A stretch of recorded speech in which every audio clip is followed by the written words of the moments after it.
Hello YouTube, my name is Chris Heron. I used to have a channel called Paleo Lutheran. I pretty much want to delete that. It's about 8 years old.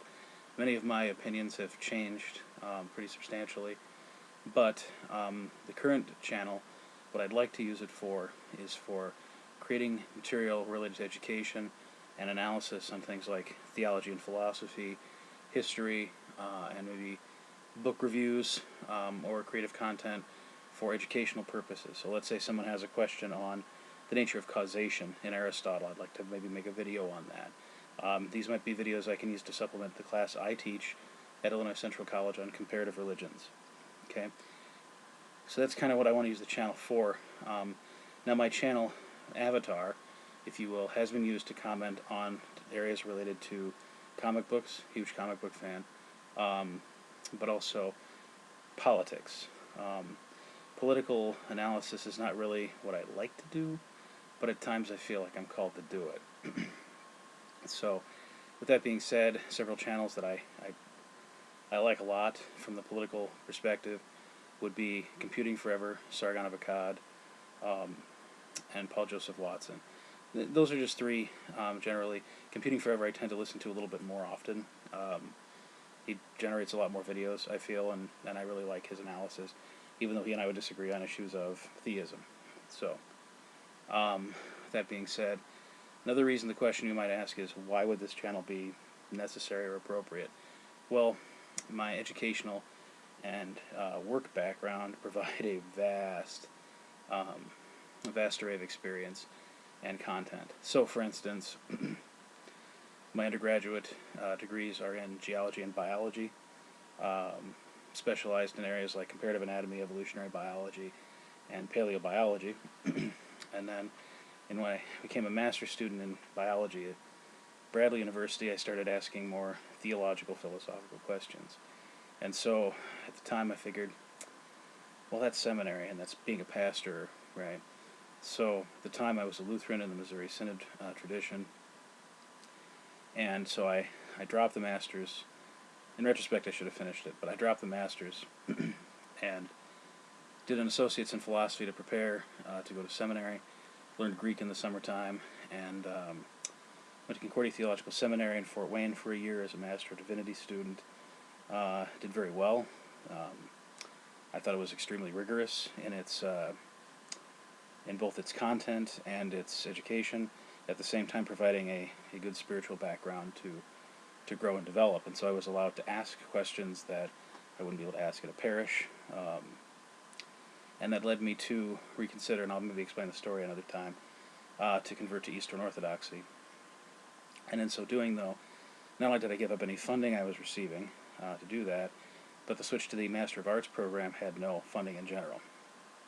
So due to the cost and a few other extenuating circumstances, I ended up transferring to Luther Seminary in St. Paul, where I was able, hopefully I thought, to transition from Lutheranism to Eastern Orthodoxy, even educationally, because it was an ecumenical institution, even though it was in the Lutheran tradition. I then discovered that the conservative Lutheran tradition and the liberal Lutheran tradition have radically different methods, even beyond scripture study. So I did my MA in theological studies, emphasizing history, and my advisors were Mark Granquist and Mother Louise Farag, a Coptic Orthodox nun. So I was able to do something related to the Missouri Synod Lutheran tradition and the Orthodox tradition on the doctrine of free will and its development historically. So, and then I stayed.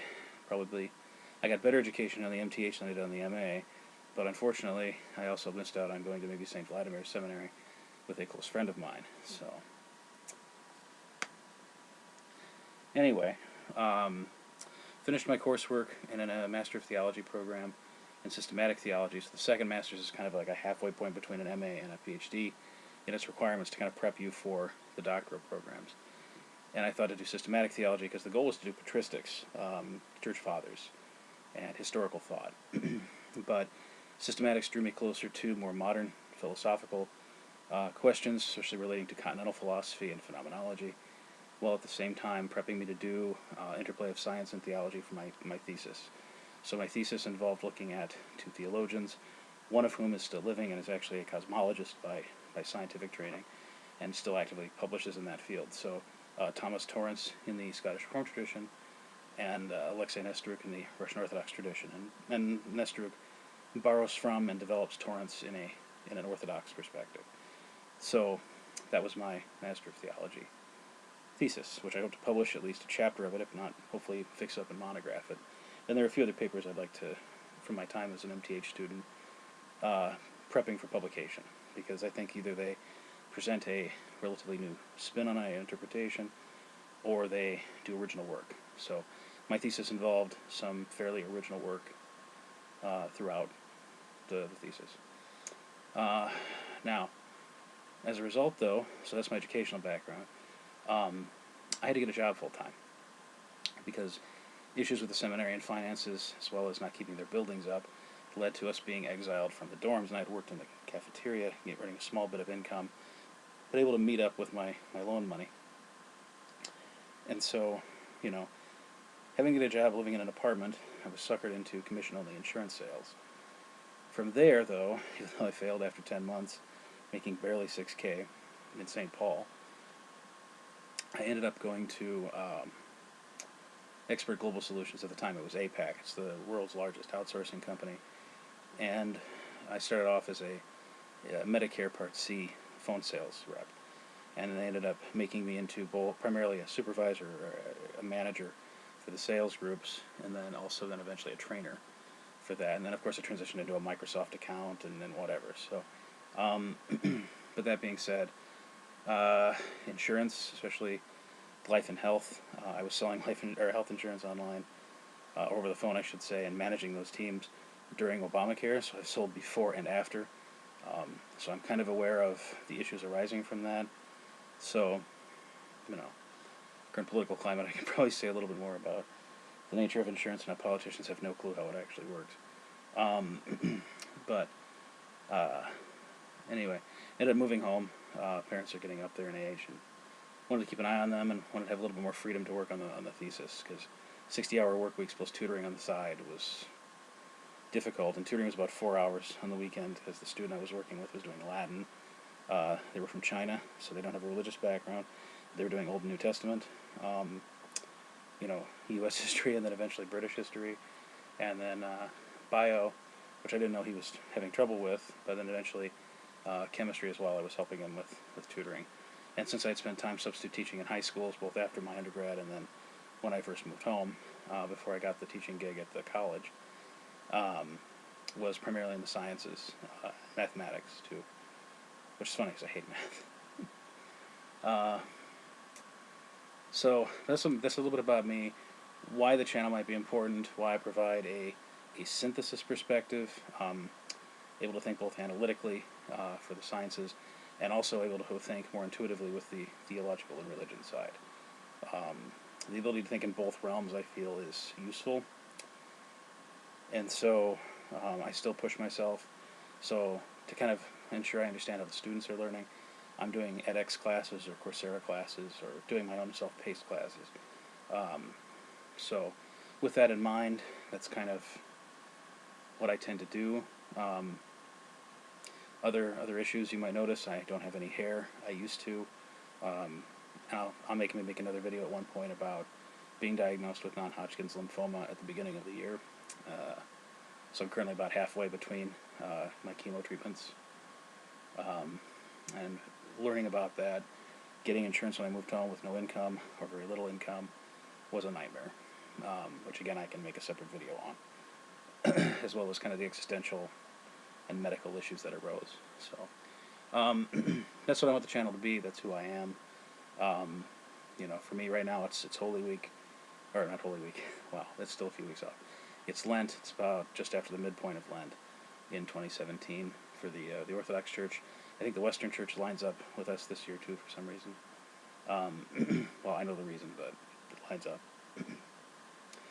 So that's being said, in addition to all of that, I've already mentioned some of the political channels I like to listen to, or at least the skeptical channels I like to listen to. I do also tend to like podcasts. I have not often listened recently, but History of Philosophy Without Any Gaps by Peter Adamson. Excellent podcast, still going on, after several hundred podcast episodes. um, I do like listening to James White from Alpha and Omega Ministries, although I haven't listened to him because he gives hours of podcasts and I just don't have time. The Christian Humanist is another podcast that I have enjoyed thoroughly. They had one on Book of Nature with some scientists, but it was mostly not hard science, but like meteorology, psychology at one point. Ones that most people would consider more, not quite soft sciences, but kind of close. And a lot of their topics I just kind of found boring. It wasn't the same level of kind of thought process that the Christian Humanist provided. So even though I thought it might be like, oh, they're dealing with scientific topics, well, not always. So that's really about it. I listen to Ancient Faith Radio occasionally for some of the podcasts, but it's mostly an edification thing. Not always an intellectual one, but more of a spiritual one. But yeah, that being said, I hope to provide some videos that are somewhat interesting. Hopefully I can learn how to edit videos, because this right now kind of sucks, I'm sure. And hopefully I can use better quality material. But like I said, I work as an adjunct on the side, so I have some free time, not a lot. And I don't really hope to be monetized in any way. I mean, it'd be nice if I got extra money, but frankly, I don't want to have to depend on creativity online to get paid. I just don't want to do that. Again, if it happens, it happens. I'd be happy. But I don't want to depend on it, because then if it goes away, it's a dependency thing that I lose, right? So, that being said, I hope to have some more videos up. I might start off with the cancer video, and then lead from that into other material relating to more, like I said, educational things, or even just talking about papers I've written or other theses. If you are interested in being bored to tears and falling asleep, you can find my papers at academia.edu. Just search for my name and you'll find several papers I've done during my time at seminary. So with that being said, good night. It's 3 in the morning for me, so I should probably go to bed.